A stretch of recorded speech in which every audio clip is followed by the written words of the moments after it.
morning. My name is Pam Groswald. I am with the Harwich Voter Information Committee, and I am here this morning with a panel of key people who have put together a budget for this year's town meeting. Starting at the end of the table, we have our town administrator, Chris Clark. We have Terry Russell, who is a member of the Monomoy School Committee, Jack Brown, who is chair of the Finance Committee, Julie Kavanaugh, chair of the Board of Selectmen. Then to my left, we have Scott Carpenter, who is superintendent of the Monomoy School System. We have Bob, Sanborn, I'm sorry, who is superintendent of the technical high school. Lee Culver, who is on that school committee. And then we have Carol Capola, who is our director of finance for the town of Harwich. So I'm going to start off this morning with Chris Clark. He is going to tell you financially where we are beginning for this year's town meeting and any major differences that you will see on town meeting floor. Well, Take it away, Chris. Thank you very much for the opportunity to provide an overview, and I will just provide an overview. The state of the town's finances, I believe, are very strong.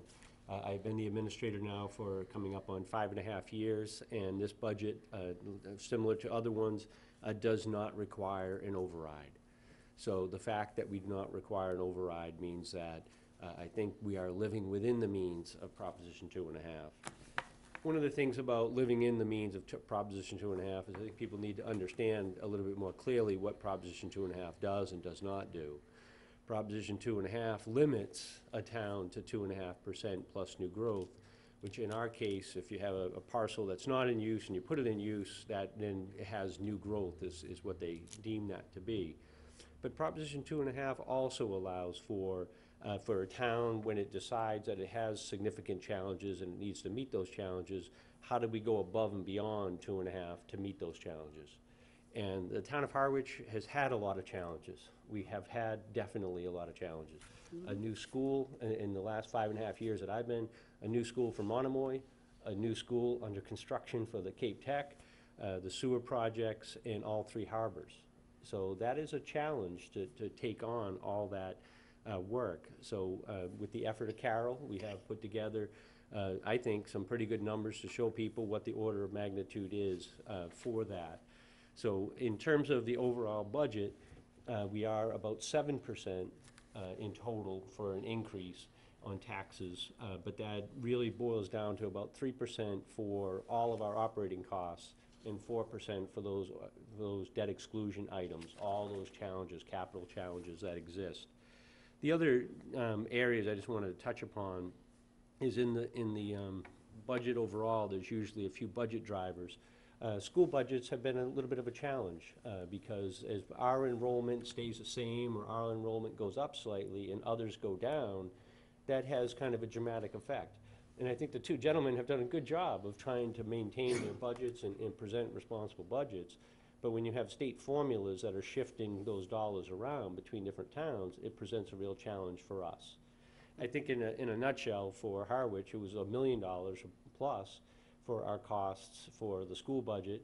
And Chatham, just because they lost students and we gained students, theirs was slightly less. So that's what I mean by kind of the challenges created by the formulas. And then we also have just salary adjustments. In general, the municipal workforce in Harwich is a little bit more underpaid than others on the Cape. So the selectmen have adopted a policy probably about the last 3 years to move us into a more competitive. Doesn't mean being number 1, it means moving from the bottom tier to the middle tier, and that has a cost impact to it. And then on the good news, and I will end on a good news front, I do serve on the Cape Cod Municipal Health Group. It's been great to serve on that board. And this year, due to people being healthier, we had a 0, so there was no increase in health insurance costs, which is awesome, certainly from a budgeting perspective. And even better, we had a turnback of funds regarding retirees. So the town of Harwich will have about $520,000 that will be turned back, that we'll put into our OPEB account. OPEB is other post-employment benefits. And we have a significant liability, so getting an additional influx of money when we weren't truly anticipating that is more good news. So overall, we were able to take all that material, balance it, and keep it within Proposition 2.5, and a few favorable things and a few real challenges that we were able to address this year as the budget went forward. But I think another strong budget year, and we're moving forward and progressing. Thank you, Chris. That's good news. Good news is always well received. Julie, our chairperson for the Board of Selectmen. Thank you. I think I would go off of a lot of what Chris has just indicated in terms of the numbers, which is, Harwich has made a huge investment in our infrastructure in the last several years, and they're extremely important. Kicking the can down the road doesn't get us anywhere. It costs us more money in the long run. So we've addressed, new schools for both Monomoy and, for Harwich and Chatham turned into Monomoy, and for the technical school. And they're important investments in the future of the students and really of all of us, the tax benefit to all of us to have a strong school system. I also think voters need to remember that as certain parts of our increases climb up, we're also dealing with the sewers. And the sewers are not the choice of the town to put this burden on the taxpayers. It's that we're being sued by the Conservation Law Foundation, and we have to invest in doing sewers in our town. I live in East Harwich. I'll be one of the first sewered. So it is an impact to the residents, and we understand that. We're working hard to figure out ways that we can create the funds to defray costs wherever we can, to work with the various boards, conservation and health, to address different sort of hiccups that people will find themselves in. But voters need to understand that that is part of a budget and part of the capital cost that will continue to increase over time. But overall, it's a 40-year project, correct, Chris? 40 years. And so we've been lucky to lead that charge in the sense that we've got 0% financing on some of these loans because we've been ahead of the curve. So I think it's important for the taxpayers to understand that it's not something that the town is trying to impose upon them, and we're trying to be out in the lead to get the best economic advantage we can. In addition to that, I think, the infrastructure improvements we've made at Saquatucket and our other harbors have been really well received and very important to the town. 3 harbors, 1 port, right? So ultimately, the taxpayers, I think, can see those things easier, whereas you're not going to see the sewer pipes in the ground. I also think that it's important to recognize the difficulties we have on the Cape, especially here in Harwich and in Chatham too. These communities that we're so lucky to live in, we don't have places for our kids to be able to think that they're going to come back from college and work here or live here. The people here working currently, they leave because there's no affordable place for them to live. That's impacting all of the Cape, and it's really becoming a serious issue. So we've created the Housing Trust. And we've identified certain parcels for feasibility studies to try to see where we can make some improvements and bring some workforce housing, affordable housing into town. And I can't stress enough how really imperative it is for people to look hard at understanding why we're looking at town-owned parcels, that we're looking to create a better situation for those in town to stay in town. It's not to give away land and such. So I just want the taxpayers to look at those critically and understand why we're identifying those. Good message. Thank you, Julie. Now I'm going to, who wants to be next? How about you, Scott? Sure. The biggest budget in town. So, we had 2 budget challenges as we started to look into FY 20. The first was we had a couple new out-of-district students, and these are students who have profound special education needs and need a placement outside of Monomoy, and these can be expensive. So, so the out-of-district line for the school district went up by over $430,000 in FY 20. So that was a big challenge for us. Even more dramatic challenge for us, and Chris alluded to this, is that you have some aspects of the funding formula that the state uses require us to look at the number of students that come from each town, the wealth factors in each town that the state calculates, and ultimately calculates a minimum required contribution. The biggest challenge for the school district this year is that because Harwich had a few additional students in Monomoy this year, their minimum required contribution went up, and Chatham lost a significant number of students in the school district, and their minimum required contribution went down. So, so we saw Harwich's minimum required contribution go up by over $671,000, which, that coupled with these out-of-district challenges, put us in a situation to sit there and say, how can we maintain a program, but also go and to make sure we bring in a budget that's within the town's fiscal wherewithal. I'm proud to go and say that we do have a budget that's maintaining all the programs and opportunities that the school district has had. This past year, we also brought the community together to do a visioning exercise to look at a new strategic plan. There are 4 major objectives within that strategic plan, being to expand community engagement and partnerships, to strengthen social and emotional well-being, to close the achievement gap, and to improve curriculum, instruction, and assessment for all students. And we have, we've been able to move forward initiatives within that strategic plan, as well as maintain the programs. Some examples of the initiatives that will be moving forward within this FY20 budget. We'll see an expansion of STEM, which is science, technology, engineering, and math at the elementary levels. We'll see more supports for struggling learners at the middle school level. And at the high school, we're seeing a major increase in the number of students for whom English isn't their primary language. And we'll be adding staff at the high school to support our English language learners. The school district is continuing to maintain a strong academic forward-thinking program.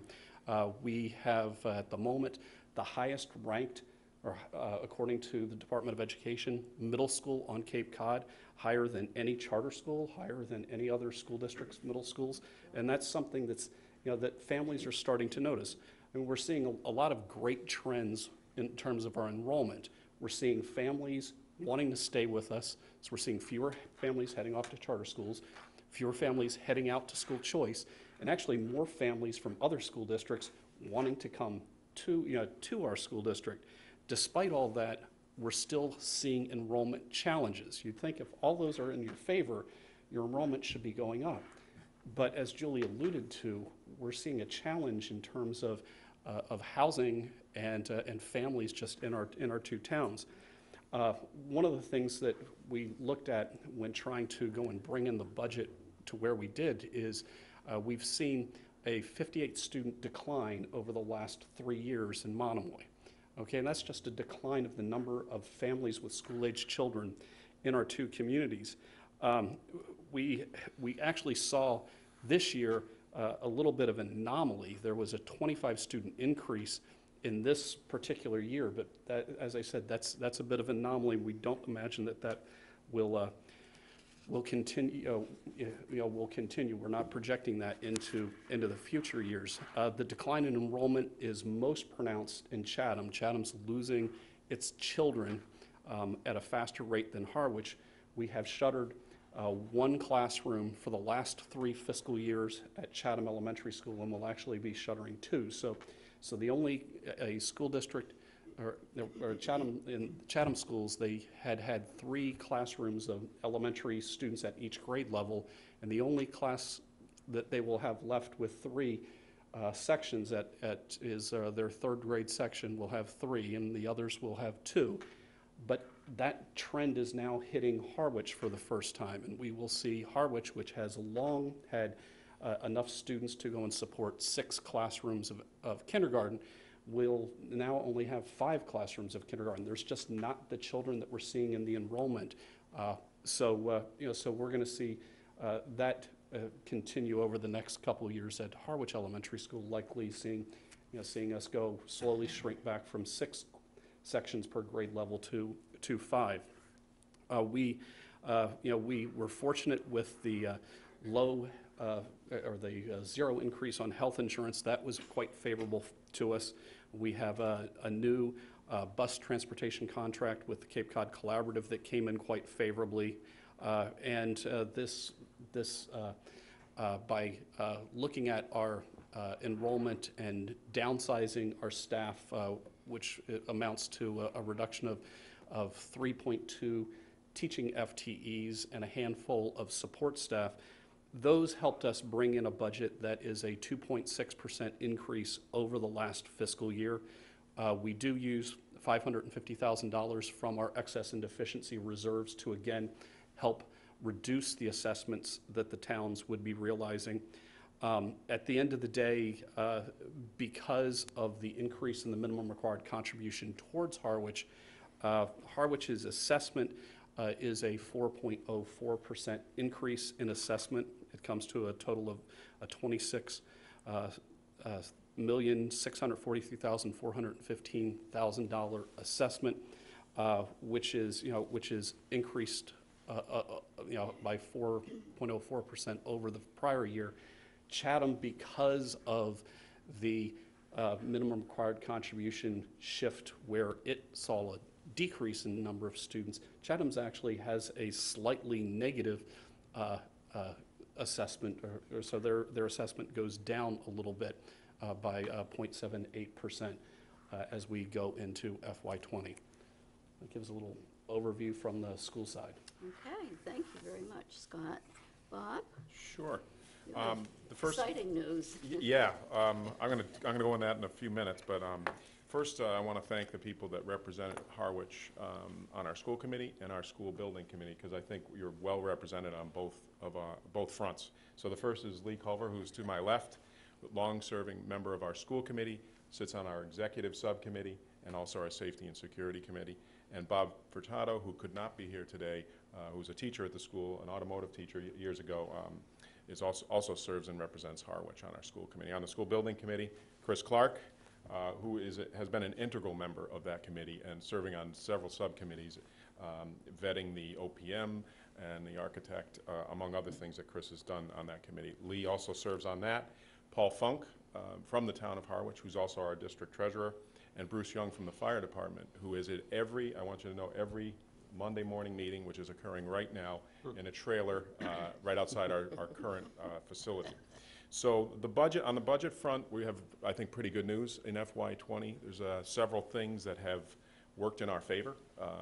Quite frankly, we've got we're working on our per pupil spending as a district. We're high in per pupil spending for vocational technical schools across the Cape, so we're working on that.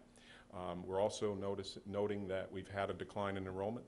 In FY16, we had 654 students. Today, we have 570 as of October 1, so we know that we're declining in enrollment, although there's some good news on that front. And then we also know that we have a building project we've asked the voters to support. So our capital needs are lower, so there's one thing that worked in our favor. As was mentioned, our Cape Cod Municipal Health Group, that news was really indispensable. We have been downsizing as a district. As part of this building project, we discontinued 2 programs, early childhood and welding, and those FTEs are coming off our books in FY20. So as I said, several things coming together. We've proposed a budget of 0.96% increase. Over the last several years, in noting the reasons why, we've been at 2.98 in FY15. In FY16, we were 4.49, but that's when we asked the towns to fund our stabilization account, which was in preparation of the building project. We were a -0.5 in 17 and under 2 the last 2 years. So trying to be fiscally responsible, as we always have, but in 20 it's a 0.96%. The good news is on the Harwich side, that's $159,000 less than we asked for last year. That's a $1,421,763 assessment for the town of Harwich for FY20. Also, we are devoting $200,000 from our excess and deficiency funds to defray the cost of assessments, And this is some breaking news. Our E&D is over the 5%, excuse me, the 5% threshold as it just has been certified. So we do see even defraying assessments a tiny bit more in FY20. So you should be hearing from Aaron Orcutt, our business manager, pretty soon on that front. So a lot of things aligning. Obviously not expending as much on capital. We're kind of in a preventive maintenance building. With the current building. We just had the Home Expo. If you walk through there, it's still in great shape. We've been good stewards of the, I think, taxpayers' money, but we're really excited about moving about 30 feet across the street. In FY20, I'm sorry, September of 20, FY21 is the goal right now for moving into the new building project. I do want to really commend the 12 towns, and Carol and Chris from Harwich for the work they put in how we were going to fund this project. In the warrant, I don't know how it's handled in Harwich, but there is an assessment for the building as well in FY20 of $910,435. But we had 2 meetings of all 12 towns, and I'm happy to say I think it was one of the best examples of towns working together to determine the most advantageous way to borrow for this project. And we got a fixed 20-year loan at level principal, which means with population staying the same in a particular town, that debt schedule will be declining over a 20-year period, but obviously school population and enrollment changes that factor. And we got it for 3.3% for 20 years. So, and that was the work of the towns coming together, and really it was a great example of all 12 towns working together. Also for the building, if you go on our website, I was sharing before this meeting that you can get some drone footage. We have a teacher that has their own personal drone, and we're going to be getting one ourselves, but he throws it up every Thursday or Friday. So the front page has drone footage of, we can see if the workers are wearing their helmets, which is very important. So it's just a lot of excitement. Steel arrived on April 1st. And once again, voters, I do want to thank you for supporting our project overwhelmingly back in, I think it was 2017 now, which seems like yesterday. So come on over, take a look at the place. Parking is a problem. I will be honest. There is a parking space, but it might be in Brewster. So no, it's not that bad. So one thing in preparing for that building, if I could just for a moment, is that we are really changing the way we deliver education. I mean, as a vocational technical education, we pride ourselves on the academic technical experiences dovetailing together. But in the current facility, the building was very stratified. Academic programming was one in place. Vocational programming was in another place. All those walls come down as they put the new walls up. So every wing of the building has academic programming housed right near technical programming. And we're going to be formed around an academy model, and we're working on professional development for our teachers because we all know that teachers primarily work in silos, and it's kind of it can be an insular profession, and we're working to break that down.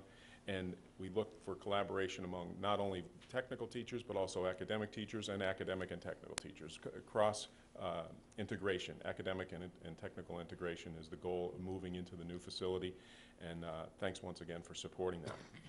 And Lee, I should say, has been integral on the safety aspects of the new facility. There's several safety challenges, as Lee knows, in the current facility. So I will say your students, as best we can, ensure their safety. The new facility is doing that. And if I could turn it over to Lee for a minute to talk briefly about the facets of the new building. Thank you. I've never seen a building that's going to be as safe and as secure as this new facility that we're putting up. It's going to have over 160 cameras inside and out. We're going to have intruder alarms all over the place. We're going to have almost instantaneous connection between police and fire and the building up on Pleasant Lake Avenue, to the point where the police are going to know where the issue is before they pull into the driveway. And it's going to be, I'm excited to see it up and open and see how all this technology works out. As I told my school committee a month ago, the technology changes so quickly, some of the things that I've talked about could well change and be improved by the time we open up the doors. So I'm really excited. And the general contractor has 2 cameras. You can go on their site and watch the construction of the building as it takes place every day. Awesome. So, and I said I have some good news on the enrollment front. Two things. I got bad news, picking up on Julie's point. As a chair of the Cape and Island Superintendents Association, I succeeded Scott. In that role, I share it with Pam Gould of Sandwich. Uppermost on our mind in most of our meetings this year has been meeting with Dr. Francesi on the demographics of the Cape. And also the Housing Assistance Corporation has also joined us. I'm really pleased to hear, and I'm seeing it as I go around on the budgetary front, on the beginning to emphasize the crisis, the current crisis, and really a crisis going forward of not being able to have young people live on the Cape. And this housing trust idea I'm hearing, that's exciting. And you know, we're trying to turn the enrollment issue. Quite often the enrollment issue is put on us as schools. The enrollment, I think we're at a point where the enrollment issue in schools is a us problem, not just a school problem. As as a group, we put on poster board how many schools have closed on the Cape, and the question may be how many is too many, and we need to reverse the trend, or at least stave off the trend of we have housing stocks that are available, but it's public policy that needs to change to entice young families to be here. Because in the housing assistant report, the issue was there's people who want to live down here. They come to work here. That's why traffic's more when we go down from 2 lanes to 1. But they can't live here. They can live in Rochester. They can live over the bridge much cheaper. We want them here, and we want them providing the services, for example, the services that we train students in. We just did a recent study of our students. In the last 2 years, we've been asking, where are you? Not only what are you doing, but where are you? We're mandated to do a graduate follow-up study. 59 out of 73 respondents, out of the 119 overall respondents to our graduate follow-up study, were still on Cape Cod. That's an 80% response rate of they're still on Cape Cod. How they're making it is another issue, but having skills and having the knowledge to work in the jobs that are available on Cape Cod is essential, but also housing is the #1 impediment to young families living on the Cape. How true. Thank you very much, Bob. Carol, would you make a few comments, please, from your perspective? Sure. We, probably not a popular topic, but we like to talk about debt in my area. So we went out to the market last June. We had a bond rating call with Standard & Poor's, and the bond rating for the town of Harwich was affirmed at a AA+. AAA is the highest rating, and so a AA+ is just a slight notch below that. We sold $12.5 million worth of bonds. We anticipate going out to the market again in June and to finance the fire station, Cranberry Valley improvements, and perhaps some projects if they're approved at town meeting and by the ballot. The ratings that Standard & Poor's uses, they look at the management of the town and the strength in the management, the strength in the financial position of the town, as well as items such as OPEB funding and stabilization funds. So the town is aggressively working on OPEB funding and will continue to do that to strive to get a AAA rating. Because, you know, the difference between a AA+ and a AAA may only be 0.25%, but with a $10 million bond, that could mean $800,000 for the town, so it's significant. Thank you very much. Jack? Terry. Oh, wait a minute. Terry, do you have something you'd like to add from the school committee perspective? Thanks, Pam. Jack, you sure you don't want to go? We're going to let Jack wrap up. First off, it's a pleasure for me to be here. You know, those of us who are on elected committees, we experience almost weekly meetings where, because bad news has wings, it's problem solving and it's dilemma of what's going to be the unexpected. And to sit here this morning, there's a lot of good news that people have got together as subcommittees and have come up with solutions that cause, and the other thought I sit here, how much pride the speakers here this morning sharing what they see as a town that's growing and is good and getting better. So that's a treat for me, and I'm not an early morning, it's not even early anymore in the morning, to be here. Two or three thoughts I have. Scott, I think, has overviewed what's been progressing for the past year as far as the schools are concerned. As a kid, and probably all of us experienced in schools, we used to take home every 6 weeks a progress report. Many of us forged our parents' names to make certain they didn't really get home. But by and large, we've been at the business of the Monomoy Regional High School. And Bob, I think it was nice memories for me to hear your launching of a journey that we started 10 or 12 years ago with a subcommittee of sitting over at the old Harwich High School, wondering how we're going to patch that place up. And all of a sudden, we agreed to dig a hole, and what a magnificent experience it was for those of us to also grow through that. A nice experience last evening. We had a kind of an old-fashioned Sunday dinner with family. There were 7 of us there. And there's an 8th grader at Monomoy Regional High School and a junior. My son, who went from K through 12 as a Harwich High grad, and parents sitting there listening to talking about the kids right around now choosing their courses for next year. 8th grade is going to 9th and what course he's going to take. And as I listened to the choice of culinary arts, and I think I could take this semester course, marine biology, all of the things that in my distant memory as a parent back in the old Harwich High School, those courses didn't exist. There'd be a new initial for A and Ps because we had very few advanced programming because of our size. So what a growth we've had. I think of that progress report. And in Scott's, maybe 2 weeks ago, slide presentation, there was and the number may be off, there was a graph that showed a pie shape cost per day to educate our kids from Chatham and Harwich. And if I'm wrong by a few cents, I don't know, but I think it was about $123 per day. Well, I don't know about you, but when I have to call my plumber at around $100, pardon me, Phil, an hour, or an electrician, or a carpenter, or even, I suppose, not any longer, but a babysitter, that $123 or $100 an hour or $20 an hour, we're getting a tremendous bang for our buck here in Monomoy region. And I'm certain of that over at the Cape Tech. Progress report, if I were to say the good news that needs to be spread, that after 5 years as agreeing to regionalize, after looking at that issue, and Pam, you're well aware of that over 50 years, we are doing solidly well. School safety, custodial care of kids, and our infrastructure has just improved dramatically in the last 5 years, starting with that gem of a school on Oak Street. Our academic progress, our increase of the kids' opportunities that I alluded to, and at the same time, increasing the rigor for those kids who really want to jump into a new challenge. Extra courses that we've offered, primarily because the teachers available took to it with their own passions and ideas.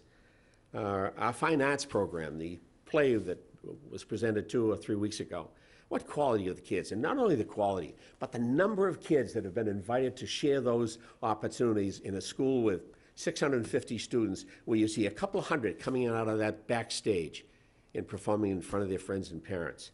And lastly, leadership. I commend Scott, our principals, the quality they bring to those programs, and their passion, starting with the high school right through all 2 of the elementary schools, and the quality that has grown into our middle schools being the best on Cape Cod. So those are some of the good news that as I sit as a member of the committee over these past years, a lot of pride going home after meetings saying, we've come a long way in the journey. It's been a lot of excitement for all of us. So thanks, Pam. Thank you. Jack? Thank you. Thank you, Trey, for letting me go next. Thank you. One of the things that's true about the situation we're in is we've got a lot of big projects and a lot of important funding and a number of pressures that kind of all come together to say this is not an easy task to fund what we're trying to fund over the last few years and keep our head afloat. And when we have a school budget that has got its own challenges, we have an operating budget that has its own challenges, and we have big debt coming up soon, and it's going to be painful in some respects. We have a good relationship with the schools, and they do the best they possibly can to keep the cost of running the schools down, so the Harwich and Chatham can do the other things they need to do. We have to face the fact that this 40-year sewer project is going to start hitting, the funding is going to start hitting this year. And I think that is something that's good in the sense that we're going to pay for cleaning up the mess we all made as a community. At the same time, people continue to look for ways to make that cheaper, to find a way to get the funding in a less expensive way. And given the kind of talent that I think the towns have, is we may find a number of things that are better as we go through this. I do think that we've done a good job of getting our infrastructure in place to face the challenges. I think at the same time, we're going to have to start slicing a little bit on the budgets. And that won't be easy, just like paying for it's not easy. So I would, expect that together we'll find some solutions. You're not going to find $1 million laying around, but you're going to maybe find a few bucks here and there.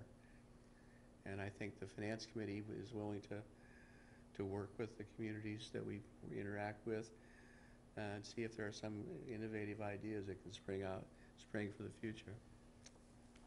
So, good shape, challenges, lots of money. Bring that project in under cost and on time. Thank you. I'm not going to say anything yet. Too early.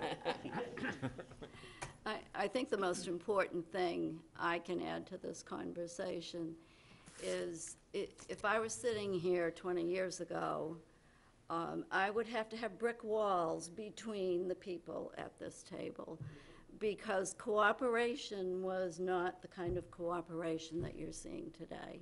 If our national government could operate the way you people are right now, we would really be in a very nice place. So I thank all of you for your efforts, your positive attitudes, your can-do-it way of thinking. And I know you spend many, many hours putting this together, but you've done good things for this town this year. And I think it's the first time in a long time that we can all go to town meeting and say, we really did a good job. So thank you for your efforts. Thank you, Pam. I just have a Chris? couple, sorry, Pam, I'm speaking over you. A couple of little announcements. Thank you, of course, again, wonderful presentation. And I'll mention that the last day to register to vote so that you do have a voice at Town Hall in the local election is April 16th. And the other thing that the Voter Information Committee is going to do is on April 22nd, again here in this room, we'll review the what I call the big ticket warrant articles. So some of you I may see again on the 22nd. And on the 14th of May, we have, contested elections this year for the Board of Selectmen and also for the school committee. So the League of Women Voters will moderate two forums for the selectmen and also for the did I say school committee? Yeah, I did say school committee, right. Okay, so that is a program we hope the audience will participate in, and we look forward to people running for office. Thank you very much. Thank you. Good. Thanks, everybody. Thank you. Thank you. Thank you.